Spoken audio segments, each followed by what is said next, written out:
explain the journey of how EPFirms got started, because Yeah, sure. So again, EPFirms is a tool for attorneys and clients that we're building right now. Check us out in a couple weeks.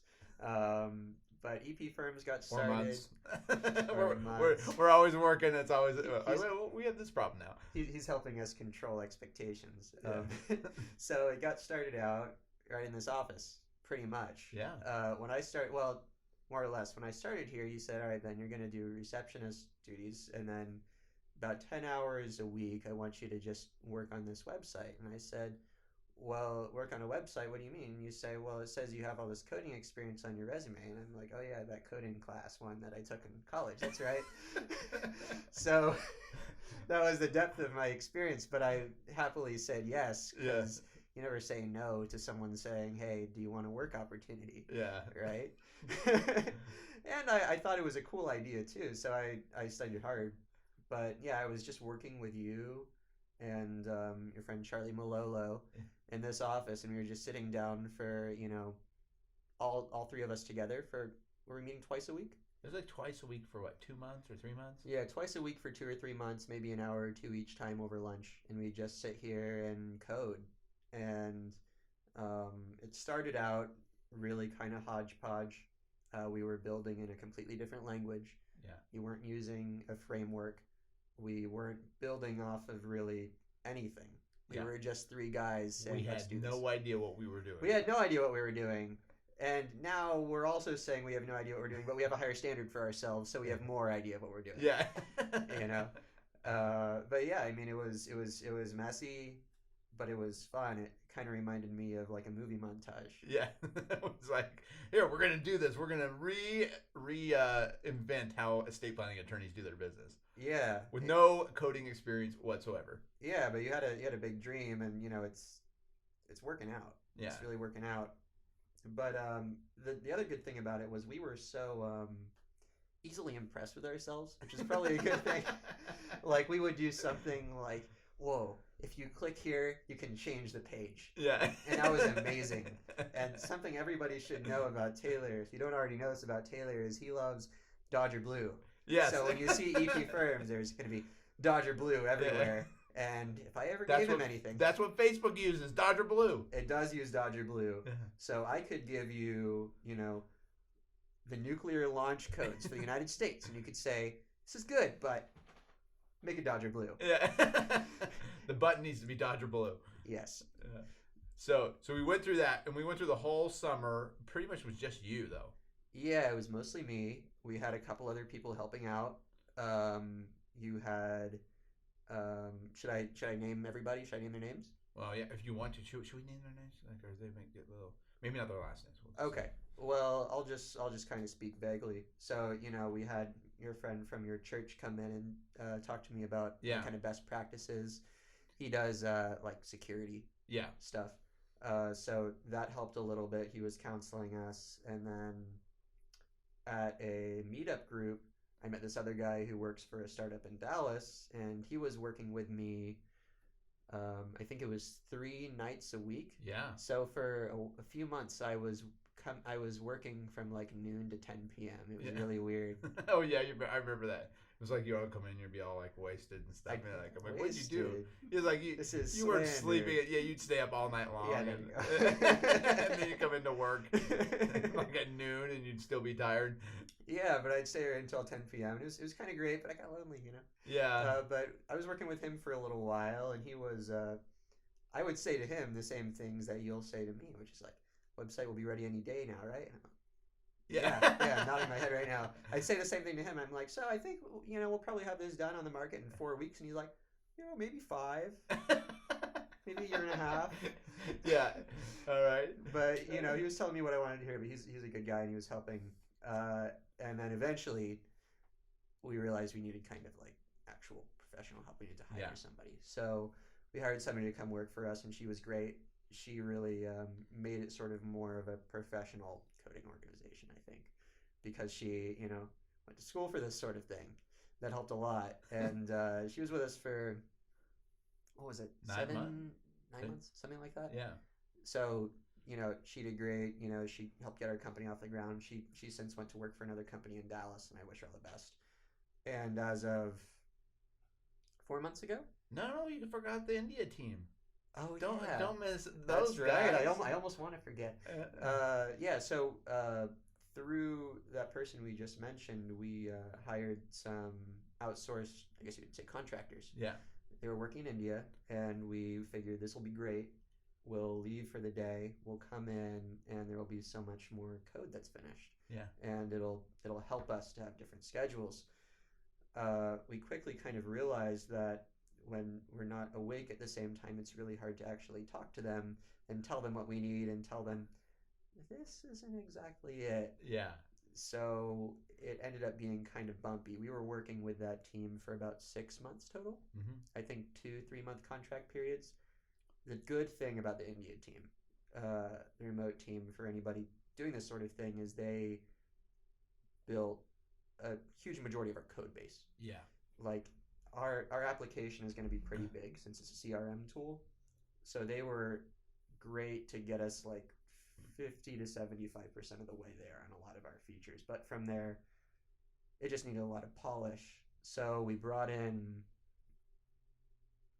I think it was one person and then two more in quick succession. No. So we brought in two more people to work locally with us. One is mostly like a front-end designer, but he also does full stack. When I say stack, I mean back-end means working with databases. Front-end means working with visual design. So he does all the above, but he's mostly our visual guy. And then we hired somebody else who's a SQL wizard. She's a wizard with databases. And then we hired somebody else about 2 months ago who's kind of become our de facto security guy.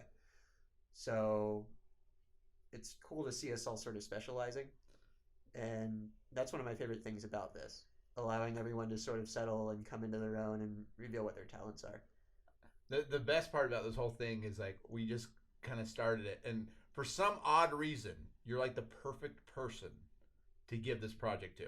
It's really? Like, yeah, because you can like, I go, Ben, I need to get this done, and then like I want it done immediately, and you're like, well, that's gonna fit in like that needs to go here, and then you like draw, like I go into the office, like, Ben, what's going on? And you're like, you show me this thing, it's like I have created the whole thing on my computer, like you're like, this is what this page looked like, this like, and then we got very well into this, and like we had no idea what we were getting ourselves into. Right. But now it's getting pretty awesome what it can do. So I want you to explain exactly what EPFirms does, because I don't think there's anything like this. Like, yeah, this is going to be a pretty amazing tool, and then we'll talk about what we'll do in the future. But what is the main goal this is supposed to accomplish? Yeah, absolutely. So in describing EPFirms, it's a little easier to start with to describe the problems we were having before we were using this system. So we had a couple of other systems that you were using in your law practice, and what we noticed is that they were not focused on estate planning. They were not, so, they were too vague or general. They were not integrated with each other, so there was a lot of redundancy, and they weren't really intuitive. Those were sort of the three biggest things that I saw. And also there wasn't communication between the attorney and the client going on. All of the software that you use, it helps your office run smoothly. But if there was anything that involved client communication, you just had to get on the phone. And it's like, what is this, 1999? Right? Yeah. So this system is meant for law firms and their clients. The way that it starts is, as a law firm, you register for EPFirms, and it's going to be on a monthly subscription basis. And on EPFirms, there are a few major functionalities that you get as a firm. One is to basically organize and view your whole client base. So you can go through your user directory, which is, I always describe as kind of like a Rolodex or like an iPhone, like a contact page, and just see everyone who you've ever worked with. So if you need to communicate with someone from 5 years ago, as long as you had EPFirms or imported that info, it should be there. It also allows you to track each one of your legal matters or cases, whatever you call it. So you can say, where are we on this, on the person with this case ID, because we haven't looked at them in like 2 weeks. and you pull up the page, and with a single keystroke you can say, oh, there have been 3 notes left for them during that time period. This is where they are. This is how much of their bill they've paid, and this is the last question they had for us. Oh, and here's our next meeting. It's tomorrow, so get ready. And you have all of that at just the click of a button. So it's right there in front of you. Some other nice things that you can do as a law firm are that you can. So we have something called your intake form, right? Yeah. We have an intake form that we use. It's just a paper form that someone fills in when they come into the office.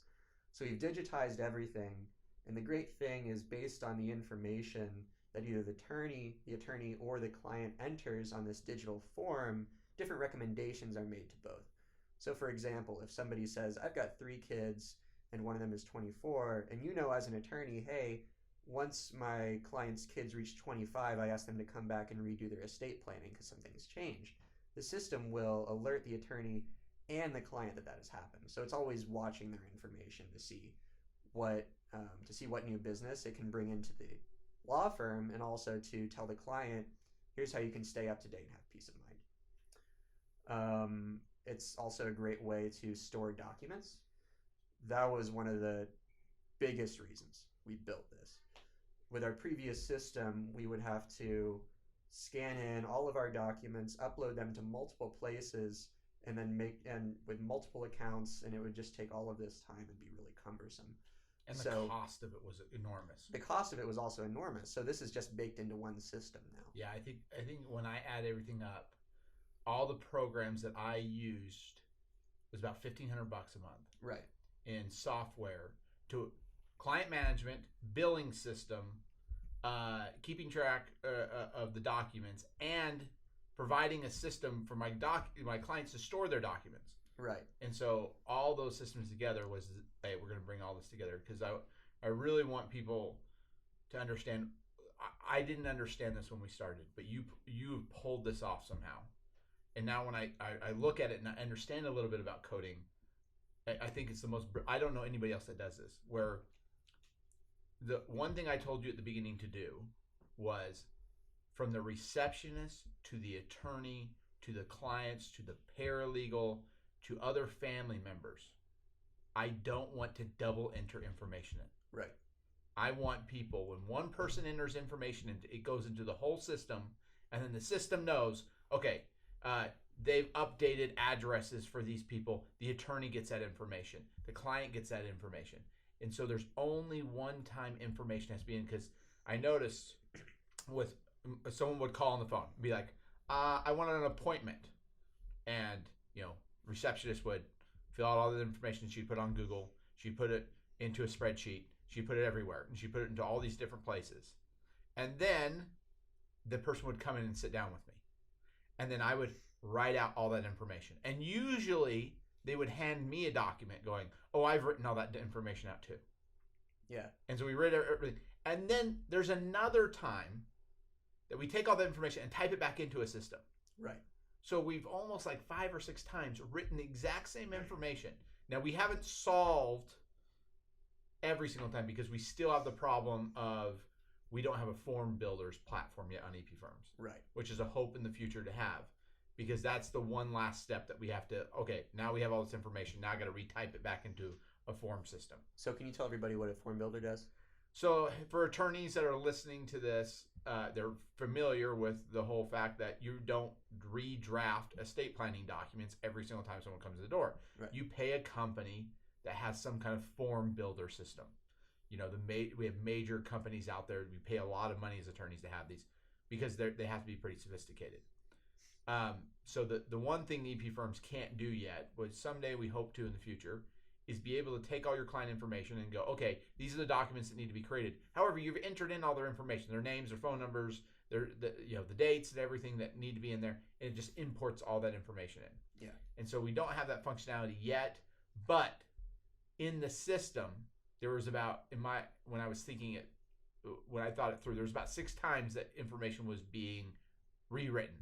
And already that's down to 1. And now we're back.